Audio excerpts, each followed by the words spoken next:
నమస్తే NDC news కి స్వాగతం। వార్తల్లో ముందుగా ముఖ్యాంశాలు చూద్దాం।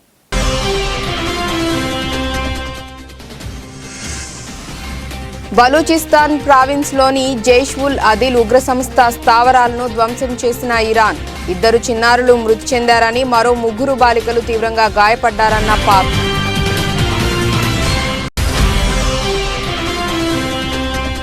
అభివృద్ధి విషయంలో నక్సలైట్లతో వీడియో కాల్ మాట్లాడేందుకు రెడీ, ప్రజాస్వామ్యమే ప్రపంచంలోని అత్యుత్తమ పరిపాలనా వ్యవస్థ అన్న Chhattisgarh deputy CM Vijay Sharma.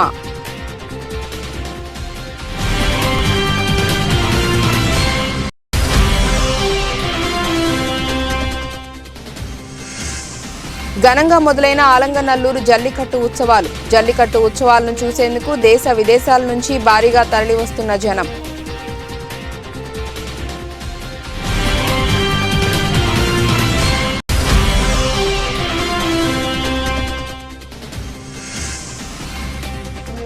పాలసముద్రంలో NACIN కేంద్రాన్ని ప్రారంభించిన ప్రధాని మోదీ, హాజరైన సీఎం జగన్।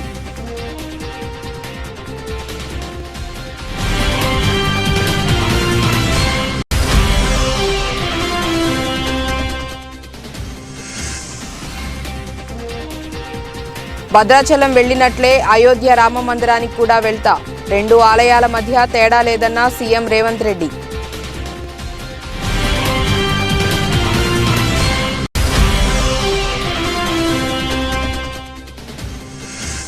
బుధవారం భారీ నష్టాలతో ప్రారంభమైన దేశీయ స్టాక్ మార్కెట్ సూచీలు 199 పాయింట్లు తగ్గి 21,833 వద్ద కొనసాగుతోన్న నిఫ్టీ। పాకిస్తాన్లోని ఉగ్రవాద స్థావరాలపై దాడి చేసినట్లు ఇరాన్ ప్రకటించింది। పాకిస్తాన్లోని జైష్ అల్ అదల్ ఉగ్రవాద సంస్థ స్థావరాలపై దాడి చేసినట్లు తెలిపింది। ఈ దాడికి ఇరాన్ క్షిపణులు, డ్రోన్లను ఉపయోగించింది। అయితే ఇరాన్ దాడులను పాకిస్తాన్ విదేశాంగ మంత్రిత్వ శాఖ తీవ్రంగా ఖండించింది। దాడిలో 2 అమాయక పిల్లలు చనిపోయారని, మరో 3 బాలికలు గాయపడ్డారని వెల్లడించింది। ఇది పాకిస్తాన్ సార్వభౌమాధికారాన్ని ఉల్లంఘించటమేనని, ఈ దాడి తీవ్ర పరిణామాలకు దారితీస్తుందని హెచ్చరించింది। గాజాలో ఇజ్రాయిల్, హమాస్ మిలిటెంట్లకు మధ్య జరుగుతున్న యుద్ధం మరింత విస్తరించే అవకాశం ఉన్న క్రమంలో ఈ దాడులు చోటు చేసుకున్నాయి। మరోవైపు సోమవారం ఇరాకీ నగరం ఇర్బిల్లోని యుఎస్ కాన్సులర్ కాంపౌండ్ కు సమీపంలో ఉన్న ఇజ్రాయెల్ గూఢచారి ప్రధాన కార్యాలయం తీవ్రవాద ఇస్లామిక్ స్టేట్ గ్రూప్తో సంబంధం ఉన్న లక్ష్యాలపై కూడా ఇరాన్ క్షిపణులను ప్రయోగించింది। ఇరాన్ దాడికి ఇరాక్ కూడా ఖండించింది। ఇరాక్ సార్వభౌమాధికారానికి ఈ దాడి భంగకరమని, దాడిలో అనేక మంది అమాయక పౌరులు మరణించారని తెలిపింది। అభివృద్ధి విషయంలో నక్సలైట్లతో వీడియో కాల్ మాట్లాడేందుకు తాను సిద్ధంగా ఉన్నట్లు ఛత్తీస్గఢ్ డిప్యూటీ సీఎం విజయ్ శర్మ తెలిపారు। ప్రజాస్వామ్యమే ప్రపంచంలోని అత్యుత్తమ పరిపాలనా వ్యవస్థ అని ఆయన అన్నారు। రాయ్పూర్లో మీడియాతో మాట్లాడుతూ నక్సల్స్తో వీడియో కాల్ మాట్లాడేందుకు సిద్ధంగా ఉన్నామని, వాళ్లు ప్రభుత్వం ముందుకు రాలేని పక్షంలో తాను వీడియో కాల్ చేసేందుకు రెడీగా ఉన్నట్లు చెప్పారు। అభివృద్ధిని ఎందుకు అడ్డుకుంటున్నారో కారణం చెప్పాలని అన్నారు। ప్రజాస్వామ్య వ్యవస్థలో ఏ ప్రభుత్వం నక్సల్స్ను వాడుకుందో వాళ్లే చెప్పాలని ఆయన పేర్కొన్నారు। ఆ రాష్ట్ర హోంశాఖ బాధ్యతలు కూడా విజయ్ శర్మ వద్దే ఉన్నాయి। నక్సల్స్ గురించి ప్రశ్న వేసిన సమయంలో ఆయన మాట్లాడుతూ రోడ్లు, బ్రిడ్జిల నిర్మాణాన్ని నక్సల్స్ వ్యతిరేకిస్తున్నారంటున్నారు। కానీ ఇటీవల రోడ్లు కావాలంటూ వాళ్లు కరపత్రాలను జారవిడిచారని గుర్తు చేశారు।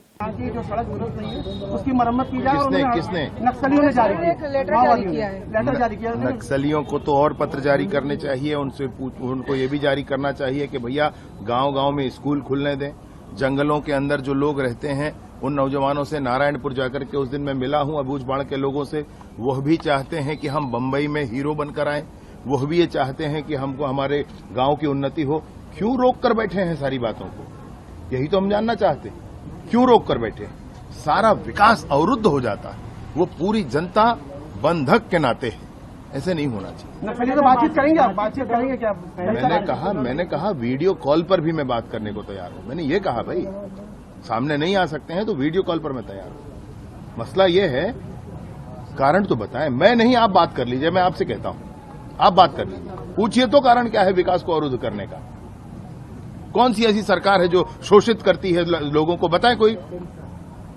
लोकतंत्र है भाई, लोकतंत्र है। लोकतंत्र में राजनीतिक पार्टियां होती हैं, सरकारें बनती हैं और उसी तरीके से चलता है। शासन चलाने का सबसे अच्छा तंत्र दुनिया में लोकतंत्र है। आपको राजतंत्र चाहिए पुराना वाला? आपको चीन जैसी व्यवस्था चाहिए माओवादियों की, कम्युनिस्टों की? नहीं चाहिए ना। क्या चाहिए? लोकतंत्र चाहिए ना। ऐसे स्वतंत्रता से आप मुझसे पूछ सकें और मैं निर्भीकता से आपके साथ बात कर सकूं, ये लोकतंत्र है भाई। उस लोकतंत्र को खत्म कर देना चाहते हैं। माननीय अटल बिहारी वाजपेयी जी ने सदन में कहा है कि सरकारें आएंगी जाएंगी, पार्टियां बनेंगी बिगड़ेंगी, देश का लोकतंत्र अमर रहना चाहिए। बहुत बहुत అయోధ్యలో ఈ నెల 22న శ్రీరాముడి ప్రాణ ప్రతిష్ఠ జరగనుంది. ఈ కార్యక్రమాన్ని కన్నుల పండుగగా నిర్వహించేందుకు ఇప్పటికే దాదాపు అన్ని ఏర్పాట్లు పూర్తయ్యాయి. ఈ నేపథ్యంలో శ్రీరాముడి కోసం ప్రత్యేకంగా నేసిన వస్త్రాలను ఉత్తరప్రదేశ్ ముఖ్యమంత్రి యోగి ఆదిత్యనాథ్ గత రాత్రి రామ జన్మభూమి తీర్థక్షేత్ర ట్రస్టుకు అందజేశారు. ఈ ప్రత్యేక వస్త్రాలను ఏకంగా 12 లక్షల మంది భక్తులు నేశారు. మహారాష్ట్రలోని పూణేకు చెందిన heritage hand weaving రీవైవల్ charitable trust శ్రీరాముడి కోసం 2 పోగుల పేరుతో ఓ కార్యక్రమాన్ని చేపట్టింది. అందులో భాగంగా పూణే జిల్లాలోని చేనేత కార్మికులందరూ తలో చేయి వేసి ఈ వస్త్రాలు నేశారు. कोषाध्यक्ष श्री गोविंद देव गिरी महाराज और मार्गदर्शक आदरणीय भैयाजी जोशी इनको वे वस्त्र समर्पित करेंगे. हम लोग जोरदार तालियों की गूंज से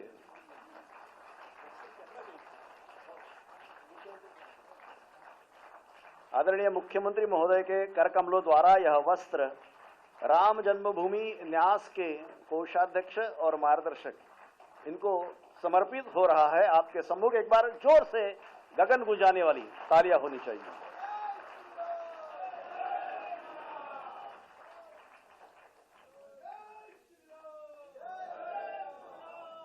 आदरणीय मुख्यमंत्री महोदय की निश्रा में ही यह सारा कार्यक्रम ప్రపంచ ప్రఖ్యాతి చెందిన ఆలంగనల్లూరు జల్లికట్టు ఉత్సవాలు బుధవారం ఉదయం ఘనంగా ప్రారంభమయ్యాయి. ప్రతి ఏడాది సంక్రాంతి పండుగ సందర్భంగా కనుమ మరుసటి రోజు మదురై సమీపంలోని ఆలంగనల్లూరులో ఈ ఉత్సవాలు నిర్వహిస్తారు.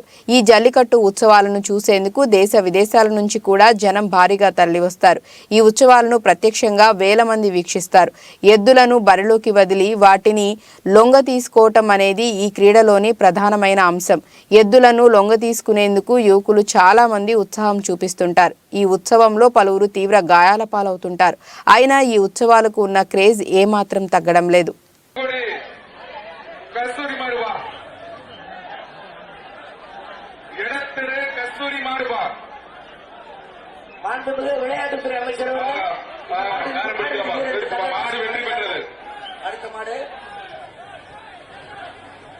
இந்த மாட்டிற்கான தங்க காசினை வழங்கிக்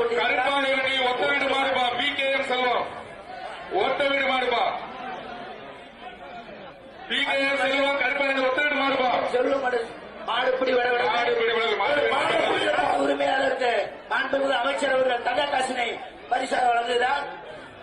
மாட்டு உரிமையாளர் தங்க காசு வாங்கிக்கங்க.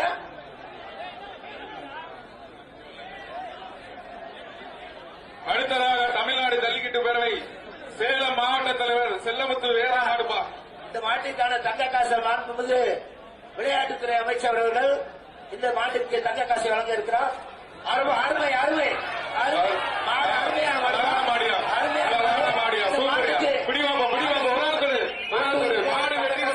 ప్రధాని నరేంద్ర మోదీ శ్రీ సత్యసాయి జిల్లాలో పర్యటించారు. జిల్లాలోని పాలసముద్రంలో స్థాపించిన national academy of customs, indirect taxes and narcotics ను ప్రారంభించారు. రిమోట్ బటన్ నొక్కి నాసిన్ ను జాతికి అంకితం చేశారు. ఈ ప్రారంభోత్సవ కార్యక్రమంలో కేంద్ర ఆర్థిక మంత్రి Nirmala Sitharaman, AP governor Abdul Nazeer, CM Jagan కూడా పాల్గొన్నారు. ఈ సందర్భంగా ప్రధాని మోదీ ప్రసంగిస్తూ చారిత్రక ప్రదేశంలో నాసిన్ ను ఏర్పాటు చేయటం హర్షణీయమని పేర్కొన్నారు. ఒక గొప్ప సంస్థను ప్రారంభించటం పట్ల ఆనందంగా ఉందని తెలిపారు. గతంలో పన్నుల విధానం గందరగోళంగా ఉండేదని, జీఎస్టీ తీసుకొచ్చి పన్నుల విధానాన్ని సరళీకృతం చేశామని అన్నారు. ప్రజలు చెల్లించే పన్నులు తిరిగి ప్రజల సంక్షేమానికే వినియోగించాలని ఇదే రామరాజ్య సందేశమని మోదీ పేర్కొన్నారు. రామరాజ్య భావన నిజమైన భావన అని మహాత్మా గాంధీ చెప్పారని వెల్లడించారు. కాగా అయోధ్యలో శ్రీరామ విగ్రహ ప్రాణ ప్రతిష్ఠ కోసం 11 రోజుల అనుష్ఠానం చేస్తున్నారని తెలిపారు.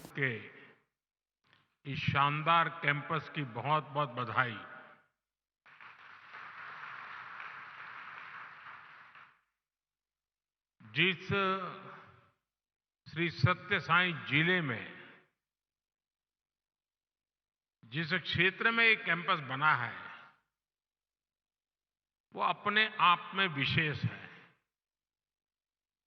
ये क्षेत्र अध्यात्म, राष्ट्र निर्माण और सुशासन से जुड़ी हमारी विरासत का प्रतिनिधित्व करता है। आप सब जानते हैं कि पुट्टपर्ती में श्री सत्य साईं बाबा की जन्मस्थली है। ये महान स्वतंत्रता सेनानी पद्मश्री श्री कल्लूल सुब्बाराव की भूमि है। प्रसिद्ध पपेट्री आर्टिस्ट दलाभाई चलापति राव को इस क्षेत्र में ने नई पहचान दी है। इस धरती से विजयनगर के गौरवशाली राजवंश के सुशासन की प्रेरणा मिलती है। ऐसी प्रेरणादायी जगह पर नैसीन का यह नया कैंपस बना है। मुझे विश्वास है ये Indian navy chief admiral R Harikumar బుధవారం మహారాష్ట్రలోని పూణేలోని లోనావాలాలో ఐఎన్ఎస్ శివాజీ వద్ద ట్రాన్స్ క్రిటికల్ CO2 ఎయిర్ కండిషనింగ్ ప్లాంట్ను ప్రారంభించారు. ప్లాంట్ ప్రారంభోత్సవంపై నేవీ చీఫ్ మాట్లాడుతూ ఈ trans critical CO2 air conditioning plant ప్రారంభోత్సవంలో ఈ రోజు ఇక్కడకు రావటం సంతోషంగా ఉందని అన్నారు. And they have worked along with Indian Institute of Science, Bangalore, and a host of industry partners to get this developed. Tata engineers and a whole lot of them who are here. You can interact with them after this. This is a major step towards meeting government's commitment to reduce global warming and the emission of gases which are harmful to the environment. This is a technology which probably existed for they used CO2 as a refrigerant in the 19th century, early 19th century. But that time the technology was not fully developed and it was not efficient enough. And that's why we subsequently shifted to different types, so the CFC, HCFC, HFC, and now we have this team has pioneered the use of. తాను భద్రాచలం వెళ్లినట్లే అయోధ్య రామ మందిరానికి కూడా వెళ్తానని CM Revanth Reddy అన్నారు. రెండు ఆలయాల మధ్య తేడా లేదని అన్నారు. అయోధ్య ఆలయం హిందువుల అందరిది అని బీజేపీకి సంబంధం లేదని వ్యాఖ్యానించారు. ఇది బీజేపీకి పొలిటికల్ గా ఎలా హెల్ప్ అవుతుందని ప్రశ్నించారు. రామ మందిరం ప్రారంభోత్సవానికి వెళ్తున్నారా అని రిపోర్టర్ అడగగా అసంపూర్తిగా నిర్మించిన గుడికి నిజమైన హిందువులు వెళ్లరని సమాధానమిచ్చారు. Impact the build up to the Lok Sabha elections.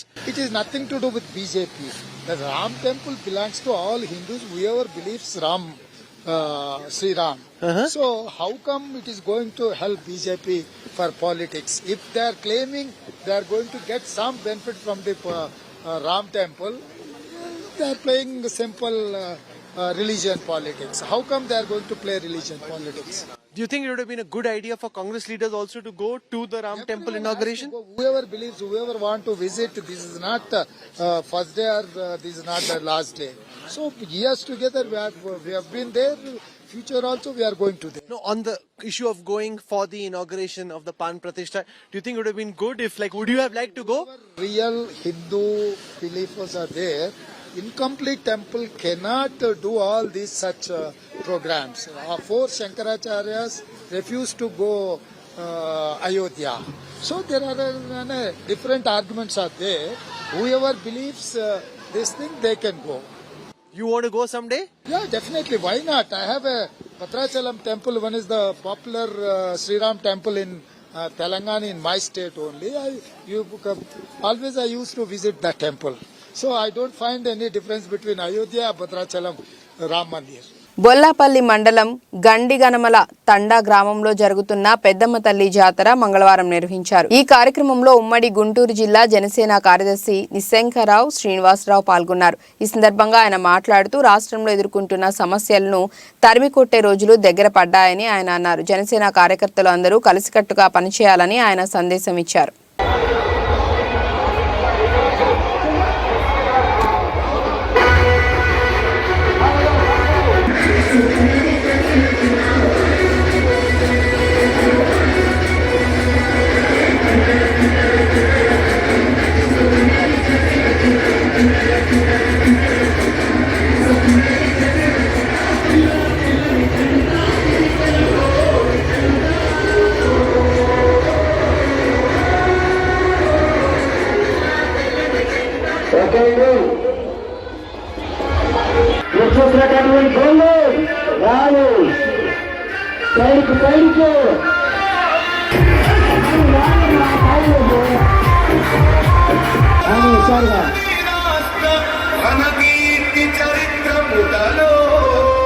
ఈ song is by DJ Mahesh Meera.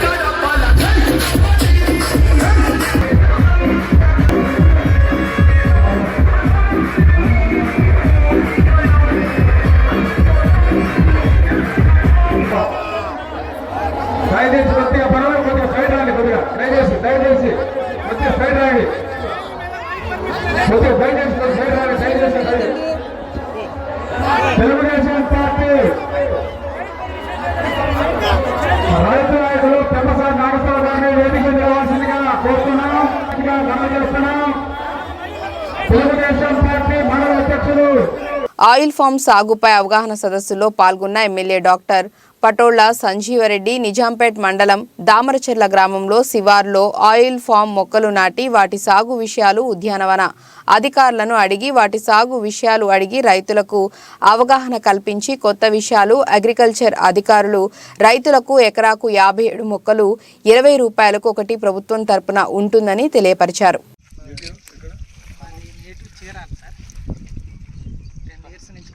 ముందు వేసే వాళ్ళకి ఇది కొత్త పంట అని అనుమానం ఉన్నా మీరు బయట అగ్రికల్చర్తో పాటు మా డిపార్ట్మెంట్తో పాటు మా కంపెనీ వాళ్ళు కూడా వచ్చి సాయిల్ శాంపుల్ తీసుకుంటాం, వాటర్ శాంపుల్ కూడా తీసుకొని టెస్టింగ్ చేశాక సూటబుల్ అవుద్ది. కాకపోతే రైతు సాటిస్ఫాక్షన్ కోసం ఖచ్చితంగా మేము చేసి రిజల్ట్ ఇస్తాం. ఒక 10 డేస్లో మా రిపోర్ట్ ఇస్తాం సార్.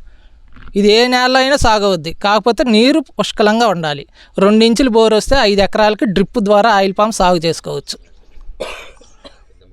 అది ప్రకాశం జిల్లా కొమరోలు మండల పరిధిలోని చింతలపల్లె పంచాయతీలో వివిధ గ్రామాలలోని నిరుపేదలకు దుప్పట్లు పంపిణీ కార్యక్రమాన్ని లఘు చారిటబుల్ ట్రస్ట్ అధ్యక్షుడు పందరుపోయిన ప్రసాద్ ఆధ్వర్యంలో కొత్తపల్లిలోని SBNRM పాఠశాలలో ఈ కార్యక్రమాన్ని నిర్వహించారు. ఈ సందర్భంగా పంచాయతీలోని నిరుపేదలకు చలి నుండి మంచు నుండి రక్షణ కోసం దుప్పట్లను పంపిణీ చేశారు. ఈ సందర్భంగా లఘు ట్రస్ట్ అధ్యక్షుడు పందరుబోయిన ప్రసాద్ మాట్లాడుతూ మా సంస్థ తరపున అనేక సేవా కార్యక్రమాలను ఎన్నో సంవత్సరాలుగా చేస్తున్నామని, ప్రస్తుతం చింతలపల్లె పంచాయతీలో చలికి మంచుకు దుప్పట్లు కూడా లేక తీవ్ర ఇబ్బందులు పడుతున్న 200 మందిని గుర్తించి వారికి నాణ్యమైన దుప్పట్లు అందజేశామని అన్నారు.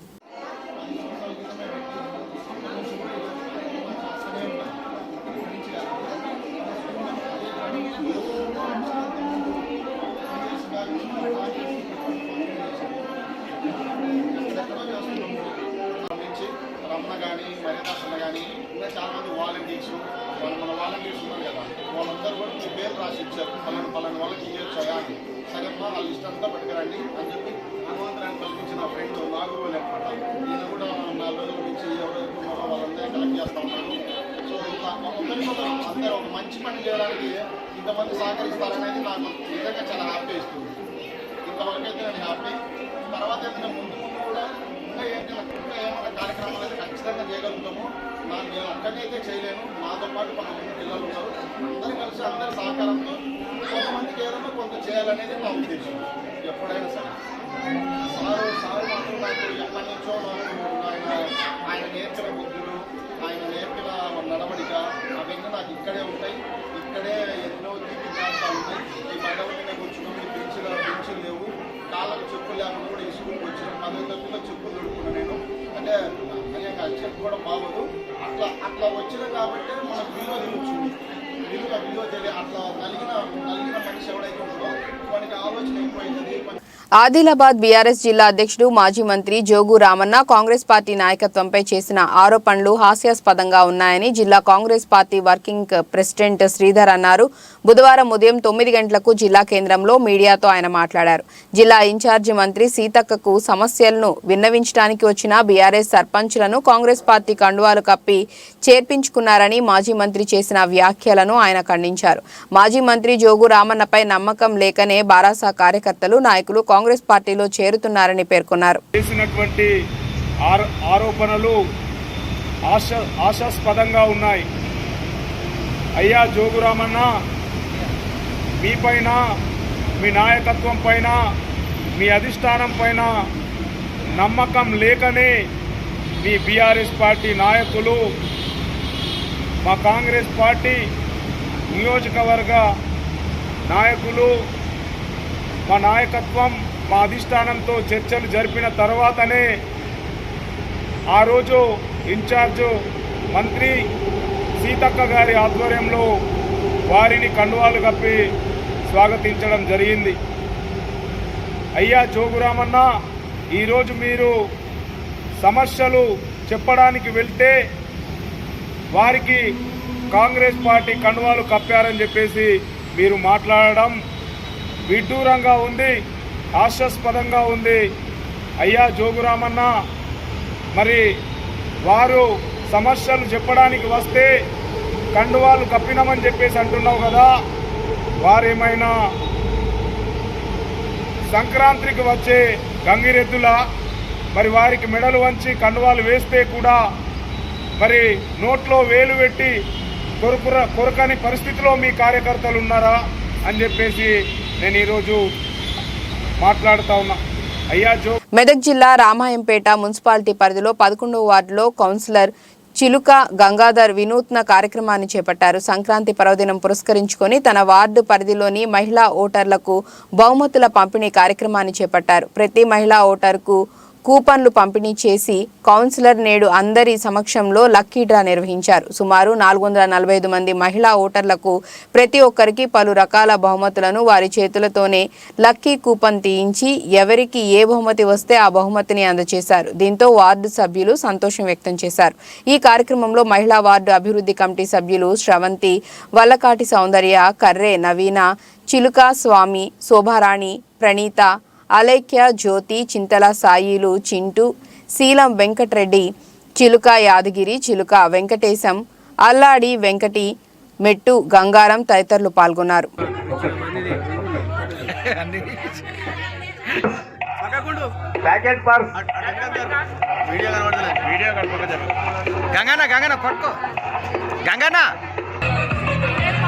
కుట్టు మిషన్ కుట్టు మిషన్ కుట్టు మిషన్ కుట్టు మిషన్ మీ ఇంటికి తీసుకొచ్చి నేను అప్పచెప్పాను.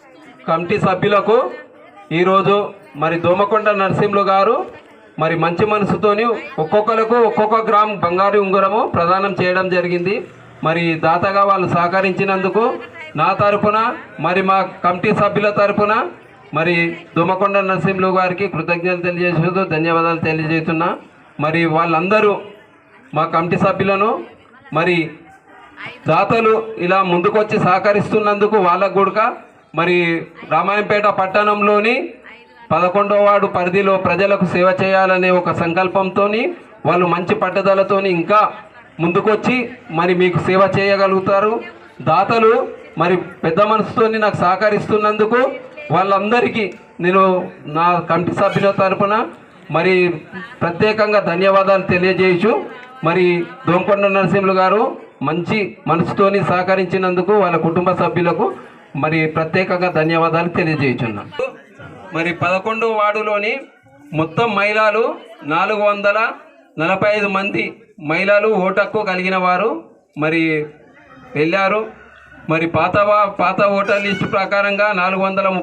ఓబులవారిపల్లె మండలం మంగంపేట కాపుపల్లికి చెందిన Guntakal railway board member Tallem Bharath Kumar Reddy ఆధ్వర్యంలో కనుమ పండుగ రోజు పేద మహిళలకు చీరలు పంపిణీ చేశారు. మంగళవారం మంగపేట చుట్టుప్రక్కల గ్రామాల నుంచి వచ్చిన వందలాది మంది ప్రజలకు పంపిణీ చేశారు. ఈ కార్యక్రమంలో పోలి కృష్ణారెడ్డి, గజ్జల శ్రీనివాసులు రెడ్డి, తల్లెం వెంకట సుబ్బారెడ్డి, తల్లెం రామచంద్రారెడ్డి, ఈశ్వర్ రెడ్డి పాల్గొన్నారు.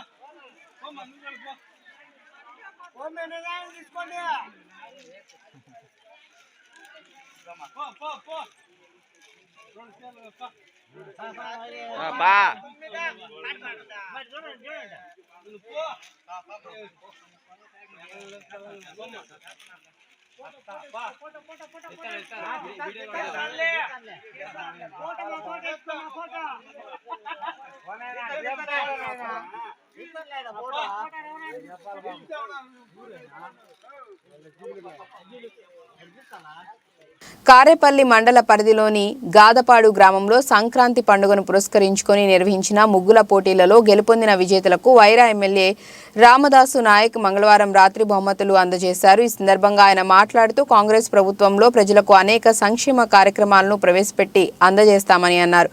ఇందిరమ్మ రాజ్యాన్ని స్థాపిస్తామని ఆయన ఈ సందర్భంగా అన్నారు. ఈ కార్యక్రమంలో కాంగ్రెస్ పార్టీ నాయకులు పాల్గొన్నారు. తప్పకుండా మీరు దరఖాస్తులు చేసుకున్నారు. 600 7 లక్షల కోట్ల అప్పులో ఈ రాష్ట్రం ఉన్నది. మనం తెలంగాణ రాష్ట్రం వచ్చినప్పుడు సోనియా గాంధీ గారు 17,500 రూపాయల మిగులు బడ్జెట్ నుంచి తెలంగాణ ఇచ్చింది. అంటే కొన్ని విషయాలు మీకు తెలవాలి. ఈ రోజు 7 లక్షల కోట్లతో తెలంగాణ మా చేతికి వచ్చింది. అయినా మీకు ఇచ్చిన మాట ప్రకారం కోసం తల తాకట్టు పెట్టారా ఈ రాష్ట్ర ప్రభుత్వం మీకు ఇచ్చిన మాటకి పని చేస్తామని చెప్పేసి ఇంకోసారి మనం చేస్తూ ఇంత మంచి కార్యక్రమం ఇంత రాత్రి పూట ఇంత పెద్ద ఎత్తున చేసిన నాకు పక్కన డిప్యూటీ సీఎం భట్టి ప్రమార్ గారు గోనకల్లో మీటింగ్ జరుగుతున్నప్పటికీ కూడా మీ అందరూ చూసి మా కళ్ళు నిండినాయి. ఆ ప్రోగ్రాం కూడా పోలేకపోయినా మీ అందరిని చూసినందుకు కలిసినందుకు మీ అందరికీ నమస్కారం పెట్టినందుకు చాలా సంతోషంగా ఉన్నది. భవిష్యత్తులో కూడా మీ అందరితో కలిసి చెప్పేసి ఈ వేదిక అంతర్జాతీయ మార్కెట్లోని ప్రతికూల పరిస్థితుల కారణంగా దేశీయ స్టాక్ మార్కెట్ సూచీలు బుధవారం భారీ నష్టాలతో ప్రారంభమయ్యాయి. ఉదయం 9:22 సమయంలో సెన్సెక్స్ 706 పాయింట్లు నష్టపోయి 72,422 ట్రేడ్ అవుతోంది. నిఫ్టీ 199 పాయింట్లు తగ్గి 21,833 వద్ద కొనసాగుతోంది. డాలర్తో పోలిస్తే రూపాయి మారకం విలువ 83.14 దగ్గర ప్రారంభమైంది. సెన్సెక్స్ 30 సూచీలో Bharatiya Airtel, ITC, UltraTech cement, Reliance, Nestle India, NTPC షేర్లు లాభాల్లో ఉన్నాయి.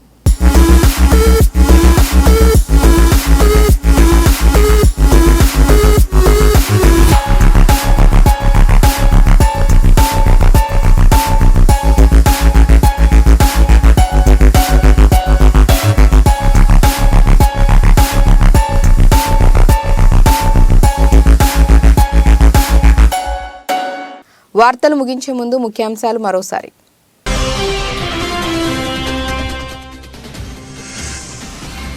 బలూచిస్తాన్ ప్రావిన్స్లోని జైష్-ఉల్ అదిల్ ఉగ్ర సంస్థ స్థావరాలను ధ్వంసం చేసిన ఇరాన్.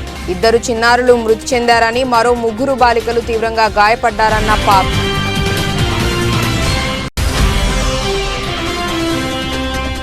అభివృద్ధి విషయంలో నక్సలైట్లతో వీడియో కాల్ మాట్లాడేందుకు రెడీ. ప్రజాస్వామ్యమే ప్రపంచంలోని అత్యుత్తమ పరిపాలనా వ్యవస్థ అన్న Chhattisgarh deputy CM Vijay Sharma.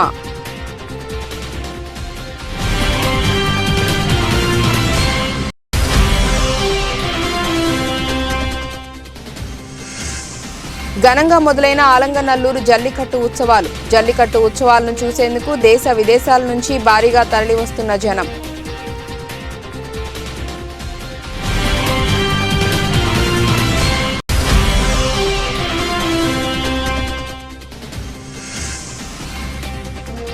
పాలసముద్రంలో NACIN కేంద్రాన్ని ప్రారంభించిన ప్రధాని మోదీ.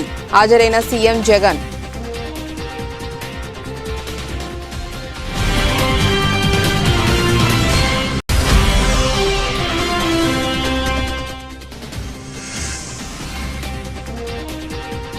భద్రాచలం వెళ్లినట్లే అయోధ్య రామ మందిరానికి కూడా వెళ్తా. 2 ఆలయాల మధ్య తేడా లేదన్న సీఎం రేవంత్ రెడ్డి.